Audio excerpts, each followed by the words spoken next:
What's up, Taiwan? I'm Rik Glauert with news from here in Taiwan and around the world. Israel is conducting a massive bombardment of Lebanon's capital, Beirut.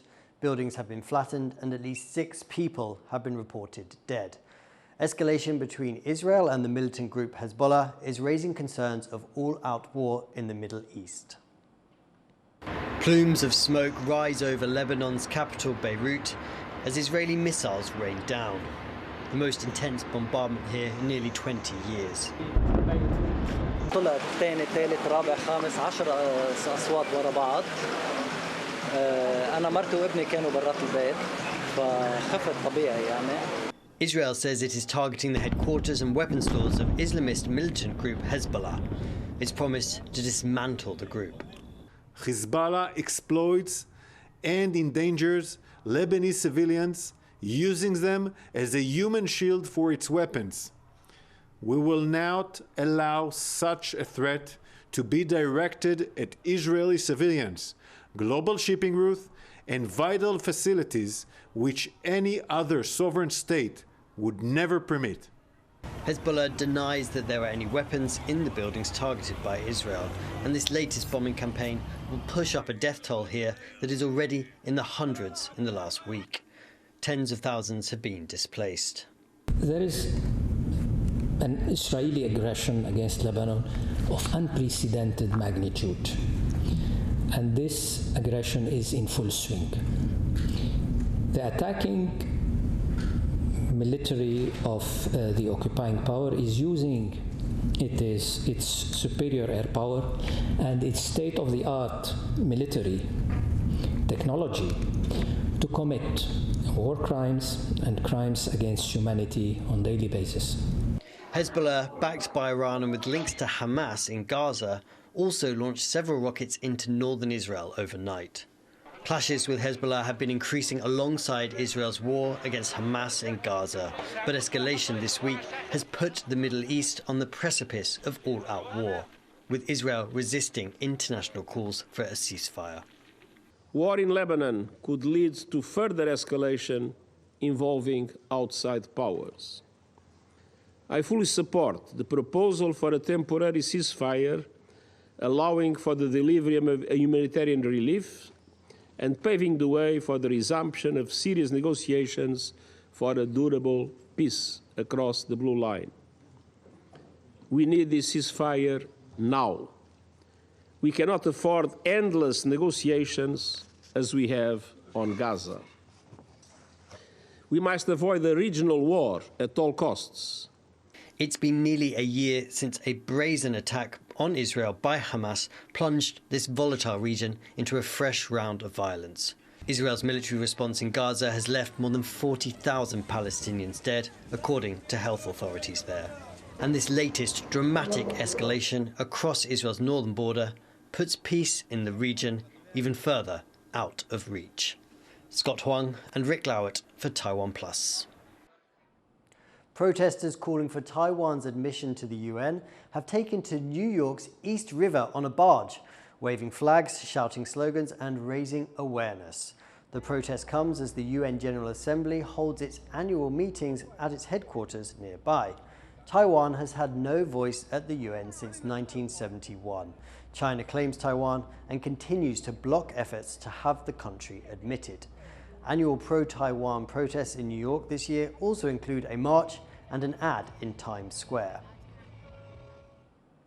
Police have made a string of arrests linked to a corruption scandal involving a Taipei shopping mall.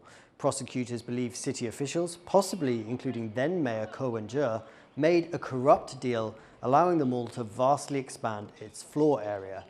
Police made 29 raids and brought in 16 people for questioning Friday. 2 of them, the former director of the mayor's office and a business person, faced detention for their alleged role in the financial side of the scandal. Taiwan's economy did very well in August, with exports hitting a record $43.6 billion. The government's economic indicators hit their highest level in almost 3 years, showing the country's business is booming. August exports shot up thanks to demand for AI products and major tech companies rolling out new devices. The government expects the good performance to continue as AI keeps growing and more international tech firms invest in Taiwan. Stock markets around the world have hit record highs after a week of healthy gains.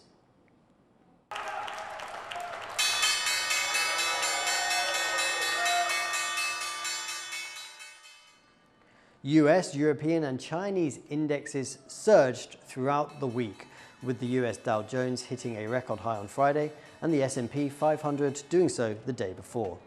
Europe's benchmark index also set a new high. The gains are fueled by stronger than expected economic growth and cooling inflation in the US. Investment experts also said new stimulus measures rolled out by China this week boosted investor confidence. At least 44 people are confirmed dead and millions are without power after Hurricane Helene barreled across the southeastern United States. Rescue efforts are ongoing as floodwaters continue to rise in some of the worst hit areas. Reese Ayers reports. Anybody in your house? Fire department! Fire department! Come on out, we got a boat! As night fell over the US on Thursday, the Category 4 Hurricane Helene slammed into its southeastern states, bringing with it deadly winds and dangerous amounts of water. And as morning broke the next day, the true extent of the devastation was revealed, with some residents losing everything. I ain't got money to rebuild no more. I don't know what I'm gonna do. I ain't got a house to worry about though. So it is what it is. So this morning, and actually we live on the backside right next to the creek, and as soon as we looked out the window, the creek was like right there at our door almost. Like if it would have kept raining, our apartment would be flooded right now actually. With dozens of people confirmed to have died, thousands of homes destroyed and millions without power, Hurricane Helene is one of the biggest storms on record to hit the Gulf Coast. Among the dead, first responders, killed trying to save others. The storm has since been downgraded to a tropical depression as it makes its way north. But rescue efforts are just beginning. We have responded to over 200 medical and fire-related calls, anywhere from power lines down to burning vehicles, burning homes, and as well as any traffic accident, as well as serious medical calls. The southeastern states of Florida, Georgia, Tennessee, and South Carolina appear to be the worst hit, with county officials in North Carolina issuing urgent evacuation orders, warning the Lake Lure Dam could burst. With whole neighborhoods flattened or swept away and entire streets submerged, officials are warning the danger has far from passed. We also have the potential for flash flooding, and the waters are going to continue to rise for the next 24 to potentially 48 hours, especially on the northern part of the state. Despite the ongoing risks, rescue and cleanup efforts continue. With the death toll expected to rise, the full extent of Hurricane Helene's destruction has yet to be revealed. Dolphine Chen and Reese Ayers for TaiwanPlus. British actor Dame Maggie Smith has died aged 89 in London.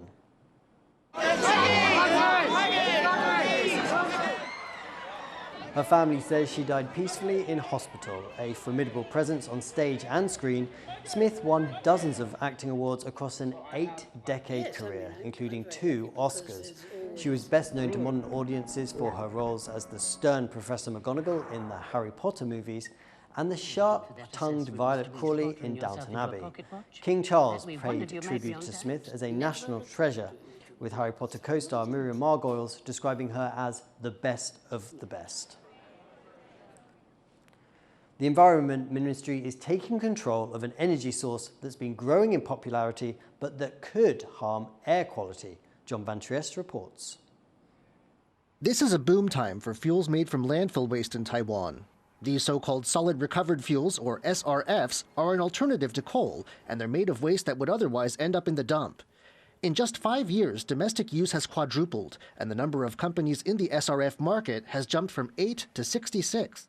But though waste is being recycled, this isn't green energy. and lax regulation has environmentalists concerned about air pollution. Now the Environment Ministry is stepping in. A 3-month investigation has found problems, chief among them a supply chain that's murky at best, with who is buying and using these fuels often unclear. 销售流向部分呢，这部分是一个我们最不满意的地方哈。事实上，他们在这个流向的申报并不确实。The Environment Ministry plans to move paperwork online and install CCTV cameras to monitor where the fuel is going. There is better news when it comes to the known users of this fuel. Most companies burning SRFs are major manufacturers, and only 6% need to better comply with regulations. But there are 4 companies that emit highly toxic dioxin when they burn this fuel, and this is something officials say they won't tolerate. 如果它没有办法达标，它就要退场，加装污染防治设备来达到这样的一个标准跟改善。这个技术不难。One thing officials are sure of is that SRFs are only being made from domestic waste. SRF 不能进口。目前我们台湾的现行的再生能源发展条例，它顶多视为再生能源。